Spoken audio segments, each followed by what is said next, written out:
Welcome to Brett Ridgway's Learning for Life, Bluegrass, Banjo. This is part 3 of Turkey in the Straw. We're going to be talking about backup chords, and we're going to show you how to play them down the neck and up the neck.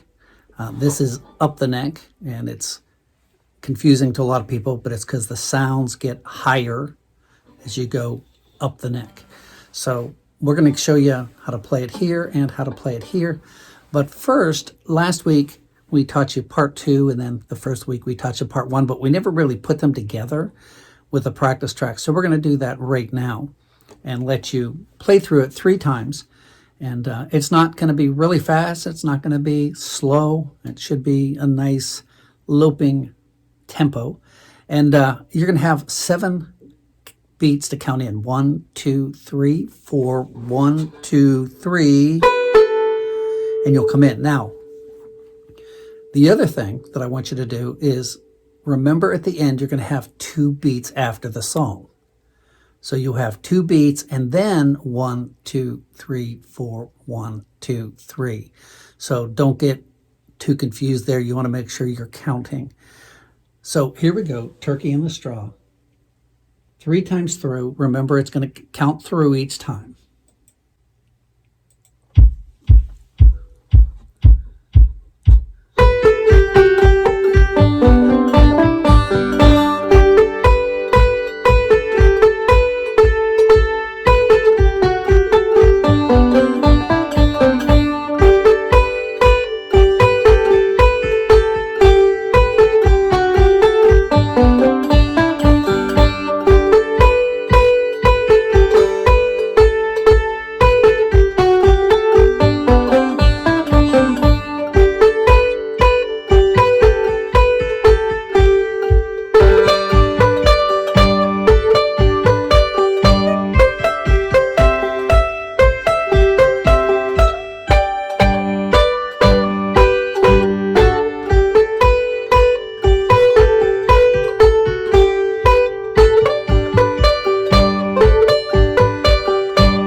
Here we go.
Three, 1, 2, 3, 4, 1, 2, 3.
So, how'd you do?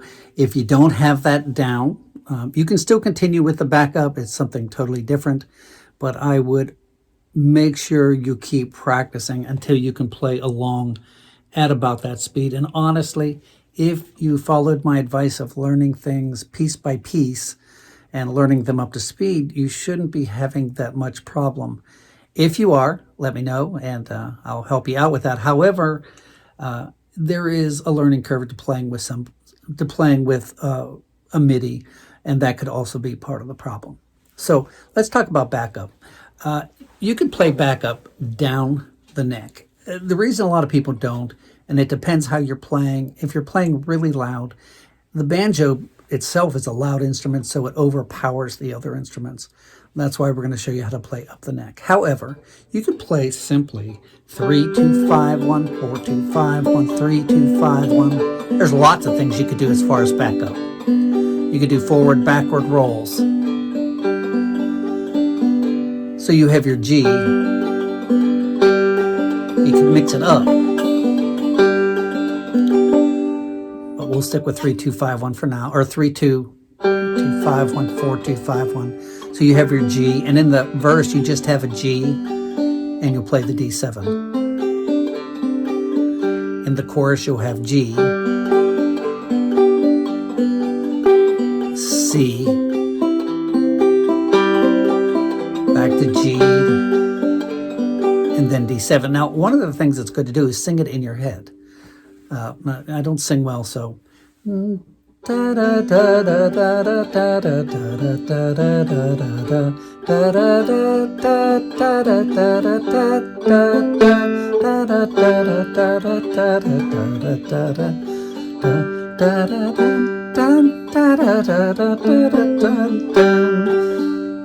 get the idea for that. But I'll play it with the track. However, actually, let's do that first. We'll play with the track through one time, just so you can see how it's going to sound.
So to play up the neck, what you're going to do is use your F position. Now it's an F chord. Make a D7. Put your ring finger on the 4th string at the 3rd fret and your pinky on the 1st string at the 3rd fret. That's your F chord. If you slide that up, it's an F sharp, a G. So that's why it's called an F position. All right, to make a D position, let's just make a D chord, just slide everything down. So now you're covering 2, 3, and 4 as far as your frets. And all you're going to do is switch those top 2 fingers, these 2 fingers. So now your pointer finger is on the 3rd string at the 2nd fret, and your middle finger is on the 2nd string. I'm sorry, your pointer finger is on the 3rd string, 2nd fret, and your middle finger is on the 2nd string, 3rd fret. That's a D chord. It's also a D position. And then you have an A. You just bar across 2. So let's move down the neck. And what I want you to do is make your D position starting at the 7th fret. So you're going to put your pointer finger down on the 3rd string, 7th fret. your middle finger down on the 2nd string, the 8th fret, and then your ring finger on the 4th string, 9th fret, and your pinky on the 1st string, 9th fret. Now, the way I lay my fingers down actually is not that order. I start with my pinky. The pinky seems to be the wayward, the black sheep. It's usually not as controllable. I put that down first, and I just simply let these other fingers fall in place. So that's a G chord.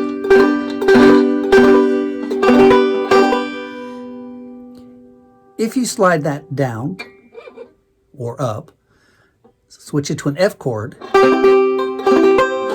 you have a C. So G, C, G, C. Now, it's good to keep your pinky down and your ring. To be honest with you, I have a hard time keeping the ring down. My pinky stays down because all you're doing is switching these fingers back and forth. So here's your G, here's your C, go back to G, and then your D, you're barring across the 7th fret. So you want to get comfortable doing that.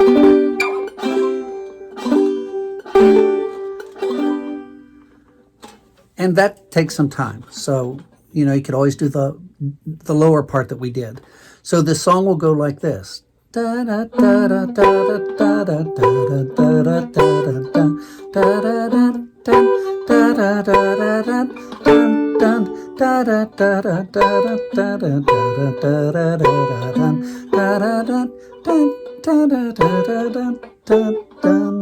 Now, what we're doing is vamping, and let me explain what that is.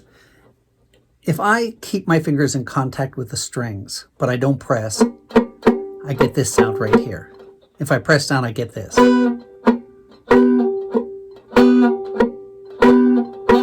Now, if I press down and just release the pressure, I'm not taking my fingers off the string.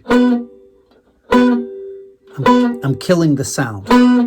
So I'm pushing down, picking, and releasing. So what I want you to do is play your thumb on the 4th string. Make sure you're getting that sound. And then you're going to pinch the first 2 strings. By the way, there's so many things you can do with backup. You can play...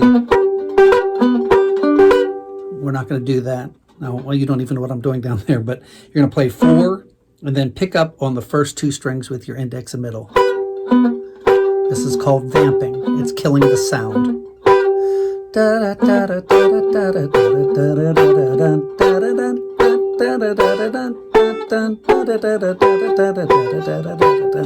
Etc.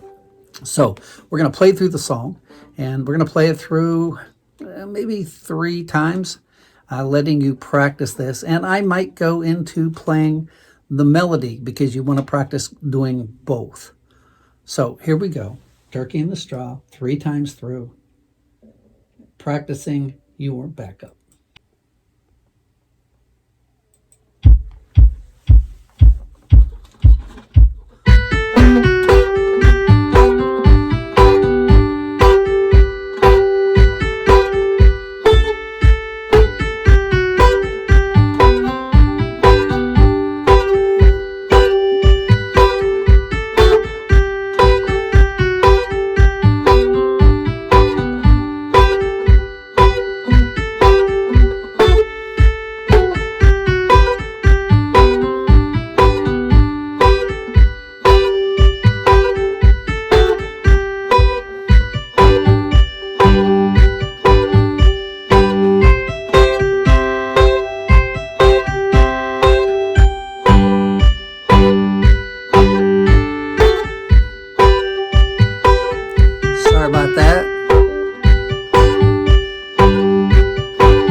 There you have Turkey in the Straw. We'll see you next week for your last lesson. We're going to increase the speed a few times, starting probably with this track, and then we'll bump it up and play it through a few more times to give you some practice tracks to work with. I hope you enjoyed that. Thank you so much, and we will see you next week for your next lesson.